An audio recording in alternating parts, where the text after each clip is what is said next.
عزیزان گرامی وقار، رسول پاک صلی اللہ تعالیٰ علیہ وسلم کی میلاد کے متعلق دلائل بہت سارے ہیں۔ ہاں، جس شکل سے منا رہے ہیں، ظاہر سی بات ہے زمانے کے بڑھتے بڑھتے ہر چیز میں ترقیاں ہوتی رہتی ہیں۔ سب سے بڑا سوال سنیوں سے یہی کیا جاتا، صحابہ نے منایا تھا، تابعین نے منایا تھا، اولیاء نے منایا تھا، یہ تو اب کے زمانے میں منایا جا رہا ہے۔ جلوس جو ہے اس کی تاریخ اعلیٰ حضرت فاضل بریلوی رحمۃ اللہ تعالیٰ علیہ نے بھی فرمایا، 8ویں صدی ہجری میں بعض عشاقان رسول نے جلوس نکال کر اپنے آقا کی بارگاہ میں خراج عقیدت پیش کیا، لیکن اس وقت موجود امت کے سارے علماء نے اس کو برا نہیں سمجھا، اس کو خراب نہیں سمجھا۔ بہرحال میں آپ کو بتاؤں، صحابہ نے منایا تھا، یہ بار بار سوال کرتے ہو، تابعین نے منایا تھا، ارے میاں وہ تو روز مناتے تھے میرے آقا کی میلاد، تم تو 12 ربیع الاول سال میں ایک بار کر رہے ہو، صحابہ روز مناتے تھے۔ میلاد کا مطلب کیا ہے؟ جاؤ پوچھو، حسان بن ثابت ہمیشہ کہتے تھے وَأَحْسَنُ مِنْكَ لَمْ تَرَ قَطُّ عَيْنِي وَأَجْمَلُ مِنْكَ لَمْ تَلِدِ النِّسَاءُ۔ یہی تو میلاد مصطفیٰ ہے۔ اے رسول، آپ سے زیادہ حسین میں نے کسی کو دیکھا نہیں، آپ سے زیادہ خوبصورت کسی ماں نے جنا نہیں۔ یہ تو صحابہ میلاد نہیں منا رہے ہیں۔ صحابہ کرام حضور اکرم صلی اللہ تعالیٰ علیہ وسلم کے قصیدے پڑھتے تھے۔ اب آؤ ہجرت کا وہ واقعہ تو سنو ذرا۔ اللہ کے حبیب صلی اللہ تعالیٰ علیہ وسلم جب تشریف لا رہے تھے مکہ سے مدینہ طیبہ، 14 دن تک مدینے والوں نے انتظار کیا ہے۔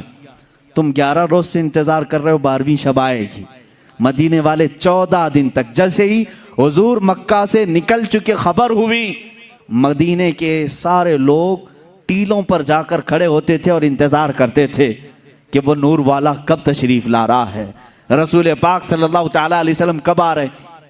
مدینے والوں نے، بہت سارے لوگوں نے دیکھا نہیں تھا، دیکھنے کی تڑپ تھی۔ مجھے بتاؤ، آج آپ میلاد کی گھڑی کے انتظار میں بیٹھے ہوتے ہیں ادب سے، یہ انتظار ہے؟ یہ مدینے والوں کی سنت ہی تو ہے۔ وہ 14 دن تک انتظار کی آمد مصطفیٰ کا، اور جس وقت رسول پاک کی آمد ہوئی، اب حدیثوں میں ہے، بخاری شریف بھی پڑھو آپ، مسلم شریف بھی پڑھو، حدیثوں میں موجود ہے، فرمایا رسول کریم صلی اللہ تعالیٰ علیہ وسلم جیسے ہی قبا کی چوٹیوں سے نظر آنے لگے، جتنے مدینے میں حبشی تھے وہ اپنے نیزے نکالے، ڈھال نکالے، اور اپنا مخصوص جو ان کا رقص ہوتا تھا اس سے وہ رقص کرنے لگے۔ ڈھالوں پر اپنے نیزے مار مار کر کہتے تھے محمد عبد صالح، محمد عبد صالح، یہ الفاظ تھے حبشیوں کے۔ اور اس کے بعد بنو نجار خاندان تھا، اس خاندان کی ساری بچیاں اپنے ہاتھوں میں دف لے کر کے آئیں، یوں کہتی تھیں طلع البدر علینا من ثنیات الوداع وجب الشکر علینا ما دعا للہ داعی۔ یہ آگے پورا موجود ہے قصیدہ جس میں وہ کہتی ہیں انت شرفت المدینہ مرحبا یا خیر داعی۔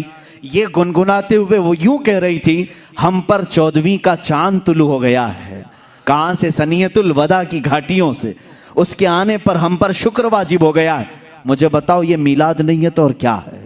حضور پاک کی میلاد کا مطلب ہے حضور کی سیرت بیان کرنا، حضور پاک کی تعریف بیان کرنا، یہی تو میلاد ہے۔